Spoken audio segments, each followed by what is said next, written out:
자, 안녕하세요. 내영의 진수성찬 우리 박순영 장님 모시고 또 오늘 시작합니다. 안녕하십니까요. 오래간만입니다. 네.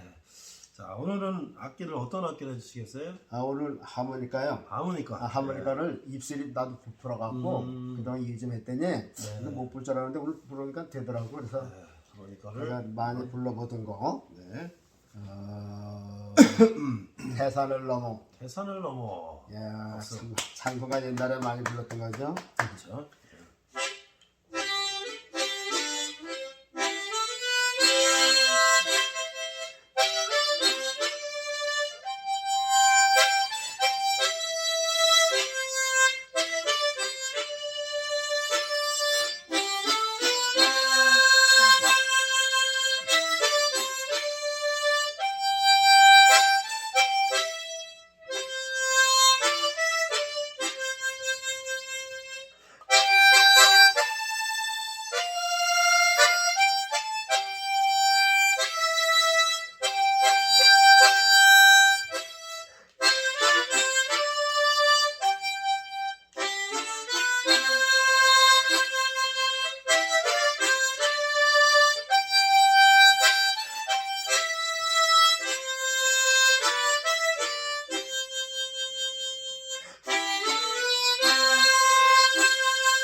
그러면 자 이제 우리가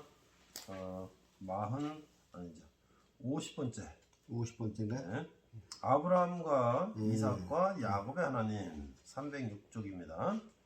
자, 우리가 이제 아브라함과 이삭과 야곱의 하나님은 많이 들었어요, 그렇죠? 예. 많이 들었는데 장로님이 이 또 족장들을 갖다가 설명하시면서 뒤에 보니까 아브라함을 성부 하나님, 이삭을 성자의 스님, 야곱을 성령 하나님, 삼일체 하나님 좀 비유를 했는데 그것도 참 그게 또 아주 또 굉장히 그 적절한 비유 같은 생각이 글쎄요, 그러세요. 네. 그래서 뭐 그걸 설명을 안 들으면 그냥 막 짜맞춘 걸로 다 그렇죠, 그러는데 지금 우리 신학 시대에는 뭐 삼위일체 하나님이다 해서 성부 하나님, 성자 하나님, 성령 하나님 그렇게 구분을 짓잖아요. 그렇죠. 그러나 이제 창조 시대 때 저 구약의 그 보면은 그 조상들을 그 하나님처럼 그 섬긴 게 있어요. 그 중에서 특별히 이 아브라함하고 이삭하고 그 야곱 이 세 사람을 그 후손들이 기도할 때 보면 우리가 성부 하나님, 뭐 성자 하나님 그렇게 부르고선 기도를 하듯이 그 후손들이 보면 우리 조부 하나님, 우리 할아버지 하나님, 아버지 하나님, 우리 그러니까 조부의 하나님, 나야 하나님, 나야 그렇게 그 할아버지, 아버지, 그러니까 증조 할아버지, 그렇죠. 자기 할아버지, 아버지 이름을 불어서 그 기도를 했어요. 그러듯이. 그런 거 있더라고요. 그래서 거기서 힌트를 얻기를 그래서 이스라엘 그 아브라함의 후손들을 우리가 지금의 삼위일체 그 하나님을 성부 하나님, 성자 하나님, 성령의 하나님을 구분해서 이렇게 그 이름을 존칭어를 써가면서 기도하듯이 그 아브라함의 후손들이 기도할 때 우리의 저 정조 할아버지 아브라함의 하나님이요, 우리 저 할아버지 이삭의 하나님이요, 나의 조부, 나의 아버지 저희 야곱의 하나님요. 네. 그냥 하나님이라고 안 하고 그렇게 이름을 불러서 봤어요. 네. 그래서 그런 뜻이 있었구나 하고서 이제 기록을 하게 된 겁니다. 네, 그러니까 우리가 이제 아브라함과 이삭과 야곱 또 이제 요셉 이게 예수님의 족보가 이제 이어가는 거잖아요. 예. 창세기 이제 족장 시대. 예.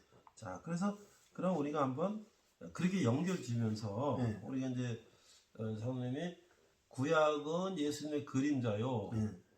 본체는 이제 신약의 예수님이신데 구약에서는 그 그림자를 미리 보여주신 것이다 얘기했는데 그럼 우리가 아브라함, 이삭, 야곱을 통해서 어떻게 예수님의 모습을 삼일체 하나님을 발견할 수 있는지 예. 한번 좀 또 이제 쭉 한번 또 읽어보죠. 한번 읽어주세요. 예. 네. 예, 제가 먼저 한 페이지 읽을게요. 한 이스라엘. 페이지씩 읽읍시다. 그러시죠. 예. 이스라엘. 이스라엘 백성들이 하나님을 부를 때 아브라함의 하나님, 이삭의 하나님, 야곱의 하나님 이런 식으로 불렀다. 이삭도 하나님 부를 때 나의 부친의 하나님이라고 하였고 야곱은 나의 조부의 하나님, 나의 아버지의 하나님으로 칭송하였고 요셉이나 그 후손들은 아브라함의 하나님, 이삭의 하나님, 야곱의 하나님으로 지칭하여 불렀다. 우리가 성경에서 아브라함 하면 믿음의 조상, 순종의 사람으로 생각하게 된다. 어딘지 모래가 무게가 있고 진실하고 거룩한 사람으로 보여지는 인물이다. 아브라함은 갈대 우르라는 지금의 이라크 서쪽 지방에 살았는데 하나님이 이끌어내시어 지금의 가나안 땅에 정착하게 되는데 그때 나이는 75세였다.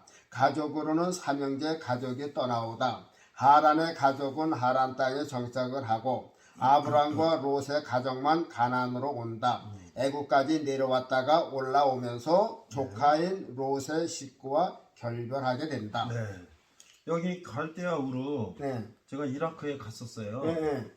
그래서 이제 우리가 이제 이스라엘하고 이집트하고 이제 이렇게 요르단 이렇게 성지순례 하잖아요. 그런데 이제 페르시아, 이란, 이제 뭐 에스더라든지 이제 그런 또 이쪽을 볼 수 있고 이제 갈대아우르는 이제 아브라함을 볼 수 있는 거잖아요. 그렇죠. 그래서 저는 이제 오늘 이렇게 다니면서 전쟁 때 와, 좋은 데 가셨다. 거기를 이제 우리가 NGO라는 이제 비정부 기구 이런 전후 복구하는 거를 이제 지원하는 그런 이제 팀을 만들어서 실제적으로 이제 교회를 세우는 그런 팀으로 쿠웨이트 국경을 넘어서 이제 갔는데 거기서 조금 가면 있죠. 근데 이제 이게 우리나라 지도 같으면 갈대우르가 이제 광주 광역시 전라남도 광주 정도가 해당하는 지역이에요. 우리나라로 치면 이라크에서 남쪽으로 국경 넘어 쿠웨이트에서 넘어가서 갔는데 이제 거기가 이제 갈대우르 지역인데 보니까 그 지구라트라는 그 바벨탑 있잖아요. 그런 것들도 사막에 흔적이 있더라고요. 그래서 그 사진도 찍고 그랬는데 여기가 갈대우르가 여기가 아브라함의 고향이구나. 이제 지금은 뭐 이라크가 이제 자유롭게 다닐 수 있으니까 지금은 아마 갈 수 있을 거예요. 그때는 전쟁통에 이제 갔었지만 자 그래서 이제 그때 나이는 86세쯤 되도록 아이가 없어 무자했다. 직계르는 아내인 사라가 있을 뿐이고 사라의 몸종인 하갈과 우양과 남녀 종들이 많아서 거부를 하고 했다. 하나님이 나타나셔서 가나안 땅을 주실 것과 아들을 주실 것을 약속하신다. 언제 주시겠다고는 안 하셨기에 그 사이를 못 참고 하갈과 동침해서 아들을 얻는데 이스마엘이다. 육신의 생각에서 얻은 것은 결국 육신의 상처로만 남게 된다. 하나님의 약속이 아브라함 100세의 사라가 이삭을 낳음으로 이루어진다. 하나님과 아브라함의 약속이다. 그리고 모든 축복의 약속은 이삭을 통해서 하셨다. 이삭이 어릴 때에 이스마엘이 이삭을 귀찮게 하고 조롱하는 광경을 사라가 보고 아브라함에게 쫓아낼 것을 제안하니 아브라함이 마음이 아파서 하나님께 기도했더니 사라의 말대로 내보내라고 하신다. 우리는 여기까지만 우선 생각하여 보자. 아브라함을 보면 어딘지 모르게 하나님의 모습을 보는 듯한 느낌을 받는다. 하나님은 약속의 하나님이시고 그 약속을 예수님을 통해서만 하신다. 그렇죠. 아브라함은 이삭을 얻기 전에 이스마엘을 먼저 얻었다. 하나님은 예수님을 이 땅에 보내시기 전에 구약과 율법을 먼저 주셨다. 예수님이 이스라엘 땅에 오실 때에는 벌써 육신을 통하여 낳은 이스마엘과 같은 율법이 먼저 자리를 잡고 있었다. 이스마엘이 이삭을 조롱하고 핍박하던 말이다. 사라가 아브라함에게 쫓아낼 것을 제안하자 하나님도 승낙하셨다. 그래서 하갈과 이스마엘은 쫓겨났고 지금의 사우디 족속이 되었다. 네. 갈라디아서 4장 21절에서 31절에는 하갈과 이스마엘은 시내산으로부터 나왔다고 했는데 시내산에서 무엇이 나왔나? 모세의 율법이 나온 것이다. 여기서 말하고 있는 하갈은 모세를 말하고 이스마엘은 율법을 가리키고 있는 것이다. 25절에는 예루살렘은 자유자니 곧 우리 어머니시라고 바울 사도는 말하고 있다. 예루살렘은 약속의 아들은 이삭이다. 이삭은 곧 약속하신 예수 그리스도이시다.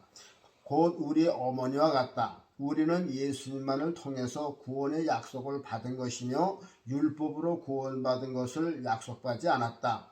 아브라함 그는 곧 하나님 대행자요 하나님의 상징적인 사람으로 보아야 한다. 아브라함은 12살 정도 되는 아들 이삭을 내어 놓았다. 아무 미련도 없이 아들 이삭을 제단에 바쳤다. 기꺼이 내놓았다.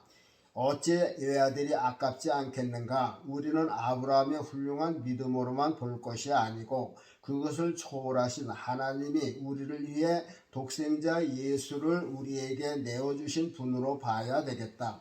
하나님은 약속의 예수님을 주시기 전에 율법과 계명을 먼저 주신다. 그 후에 약속의 아들 예수 그리스도를 보내시니 구약의 율법과 계명 이런 데 속한 사람들이 얼마나 예수님을 조롱하고 핍박하고 죽이려고 했나. 성경은 말씀하시길 하갈과 이스마엘을 내어 쫓으라. 계집종의 아들이 자유하는 여자의 아들로 더불어 유업을 얻지 못하리라 하셨다. 누가복음 16장 16절에는 율법과 선지자는 세례 요한까지니 그 후로는 천국이 복음으로 침노를 당한다 하셨다. 우리에게 하갈과 같은 율법을 쫓아주시고 예수 그리스도를 쫓게 하신 것이다. 네, 다음 제가 읽을게요. 아브라함을 하나님의 대변자로 살게 하셨다면 이삭은 예수님의 모습으로 살아간 인물이다. 이삭의 생애에 있어서 평안한 것 같은데 힘든 삶을 살아가는 것을 볼 수 있다. 어렸을 때인 이스마엘로 인해서 해를 받았다. 이삭은 아버지 아브라함의 전철을 그대로 밟아 따라가는 삶이었다. 우리 주님은 하늘에서 이룬 것처럼 땅에서도 그렇게 살게 해달라고 기도하셨다. 예수님의 삶은 하나님의 삶 그 자체인 것이다. 이삭이 물려받은 것은 우물이다. 이삭은 그 우물을 계속해서 파나간다. 블레셋 사람들이 메우면 이쪽으로 와서 또 파고 일평생 우물 파는 일을 한 것처럼 보인다. 이삭이 어렸을 때에 형한테 조롱받은 것은 예수님이 형격인 제사장들과 바리새인들과 유대인들에게 핍박받은 모습이고 이삭이 장작을 지고 가는 모습은 주님이 십자가를 지고 골고다 언덕을 올라가는 모습이고 이삭이 포박되어 정작 위에 올려져 있는 모습은 예수님이 십자가 위에 달려 죽으시는 모형이다. 이삭의 제물은 그리스도의 십자가의 제물이 되시는 것이다. 그러기에 이삭 그는 바로 예수님이 십자가를 지시는 상징적인 사람이다. 이삭은 가는 곳마다 우물을 팠다. 육신이 마시는 생수인 것이라면 예수님은 영원히 마시는 생수의 우물을 파신 분이다. 여기까지 율법이 우물만 마시면 또 목마르겠지만 예수님은 천국 복음의 우물물을 먹이신 것이다. 내 피를 마시는 자는 영생하고 영원히 목마르지 아니하며 배에서 생수의 강이 흘러 넘치리라 하셨다. 예. 이삭과 우물은 떼어놓을 수 없는 관계이다. 여기 보면 아브라함은 그 독자 이삭을 미련 없이 바쳤잖아요. 그렇죠.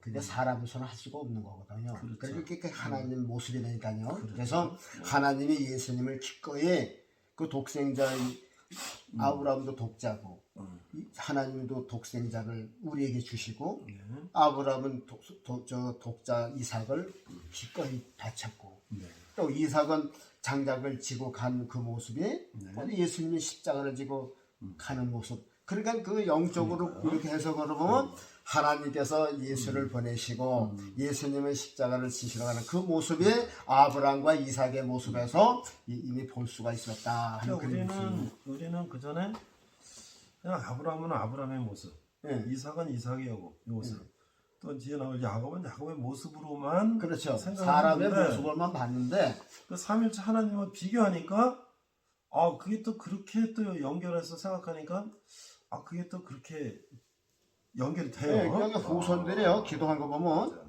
요셉의 이름으로도 기도한 사람은 없어요. 그렇죠. 아브라함의 하나님, 하나님. 이삭의 하나님, 야곱의 하나님으로 끝났지. 맞아.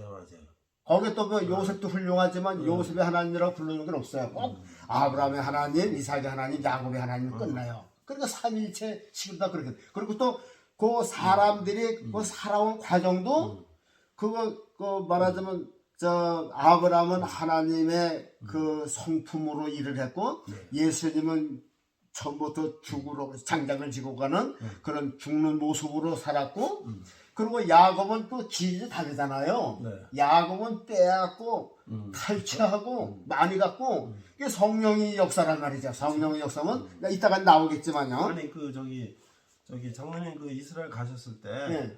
헤브론에 가셨잖아요. 예. 헤브론을 못 갔어요. 왜 못 갔어요? 네.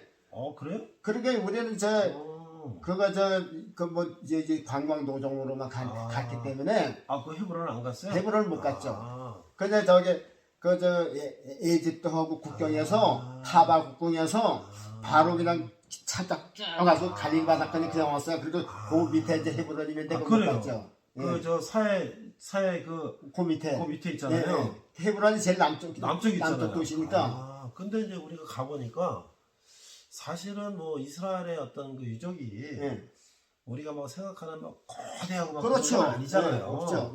다 그냥 소박하고 다 그러잖아요.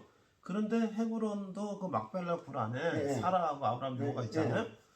그것도 철문을 잠가놓고 그래서 이제 들어가고 그러면 그거 다 지키고 딱 그러는데 근데 이게 또 왜 그러냐면 그 또 막벨라 굴 그 사라의 무덤은 또 이슬람들도 또 아브라함이 자기 조상이라고. 그렇죠. 저 이쪽에 이게 구멍이 이렇게 양쪽으로 있는데 저쪽은 또 이슬람이 떠서 절하고 기도하고 이쪽은 또 유대인이 기도하니까 항상 일촉즉발해요 이게. 그런데 어쨌든 그게 그들은 굉장히 거룩한 아브라함 조상 아브라함의 묘를 그렇게 거룩한 거죠. 그렇죠. 그러니까 우리가 하나님을 제일 먼저 내세워서 그러잖아요. 그런 기질이 있다니까요, 이제. 그러니까 성부 하나님처럼 그들은 거룩하게 아브라함을 이제 조상으로 모시는 거야. 예수님은 훗날에 사마리아 성에 들을 때에 야곱의 우물에서 사마리아 여인과 대화 중에 이 물을 먹는 자마다 다시 목마르니와 내가 주는 물은 영원히 목마르지 아니하리라 하니 여인의 눈이 번쩍 떠졌다. 예수님이 하신 속뜻의 말씀은 이런 것일 것이다. 이 우물 즉 율법으로는 영원히 구원을 받을 수가 없어. 율법의 우물을 먹는 자는 다시 목마를 수밖에 없을 것이다. 우리는 예수님의 구원의 우물, 영생하도록 솟아나는 십자가의 보혈의 우물, 그 물을 마셔야만 영생하고 다시 목마르지 않을 것이다. 이삭이 판 우물들을 원수들이 쫓아다니면서 메꾼 것은 오늘날 예수님이 파놓으신 우물, 즉 교회들을 원수 마귀들이 예수를 배척하고 쫓아내고 메꾸고 있으며 교회가 온갖 세상 오염들로 더럽혀져 메워져 가고 있는 모습인 것이다.